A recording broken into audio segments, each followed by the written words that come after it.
பௌர்ணமி விரதம் என்பது சந்திரனின் முழுமையான ஆற்றல் பூமியில் விழும் நன்னாளில் அம்பிகையும் சந்திர பகவானையும் வழிபடுவதற்காக இருக்கப்படும் ஒரு மிகச்சிறந்த விரதமாகும்.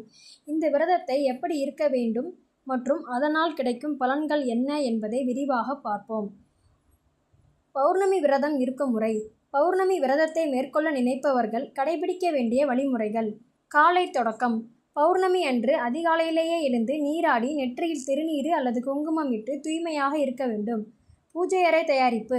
வீட்டின் பூஜை அறையை சுத்தம் செய்து விளக்கேற்றி சுவாமி படங்களுக்கு, முக்கியமாக அம்பிகை, சிவன் அல்லது சத்யநாராயணர் மலர்களால் அலங்காரம் செய்ய வேண்டும். உணவு கட்டுப்பாடு. நாள் முழுவதும் முழு உபவாசமாக தண்ணீர் மட்டும் அருந்தி இருப்பது மிக சிறப்பு. அப்படி இருக்க முடியாதவர்கள் பால், பழங்கள் அல்லது எளிய பலகாரங்களை, உப்பு சேர்க்காத உணவு அல்லது ஒருவேளை உணவு உட்கொள்ளலாம். அசைவ உணவுகளை முற்றிலும் தவிர்க்க வேண்டும். வழிபாடு மற்றும் மந்திரங்கள். பகல் நேரத்தில் லலிதா சகசரநாமம், அபிராமி அந்தாதி அல்லது உங்களுக்கு தெரிந்த அம்மன் துதி பாடல்களை பாராயணம் செய்யலாம். மாலை நேர முக்கிய பூஜை. பௌர்ணமி விரதத்தின் முக்கிய பகுதியே மாலை நேர வழிபாடுதான். மாலை சந்திரன் உதிக்கும் நேரத்தில் பிரதோஷ வேளைக்கு பின் நிலவின் ஒளியில் அல்லது பூஜை அறையில் விளக்கேற்றி வழிபட வேண்டும். நிவேதனம். அம்பிகைக்கு பால் பாயாசம், கற்கண்டு சாதம், சர்க்கரை பொங்கல் அல்லது உளுந்து வடை போன்றவற்றை நிவேதனமாக படைக்கலாம். விரதத்தை பூர்த்தி செய்தல். மாலையில் சந்திர தரிசனம் செய்து அர்க்கியம், நீர் வழிபாட்டை முடித்த பின் சுவாமிக்கு தூப தீபம் காட்டி பிரசாதத்தை உட்கொண்டு விரதத்தை பூர்த்தி செய்ய வேண்டும். பௌர்ணமி விரதத்தின் பலன்கள்.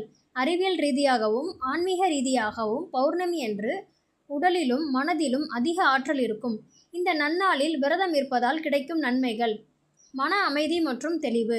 சந்திரன் மனதிற்கு அதிபதி, மனோகாரகன். பௌர்ணமி விரதம் இருப்பதன் மூலம் மனதில் உள்ள குழப்பங்கள் நீங்கி மன அமைதியும் நேர்மறை எண்ணங்களும் அதிகரிக்கும்.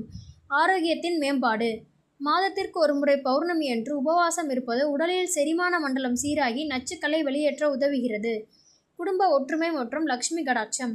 பௌர்ணமி நன்னாளில் மங்களகரமான சக்திகள் நிறைந்திருக்கும். இந்த நன்னாளில் விரதமிருந்து அம்பிகையை வழிபட வீட்டில் வறுமை நீங்கி செல்வ செழிப்பும் தம்பதியரிடையே ஒற்றுமையும் உண்டாகும். திருமண தடை நீங்குதல்.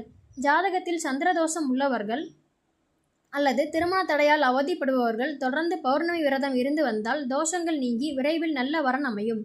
குழந்தை பாக்கியம்.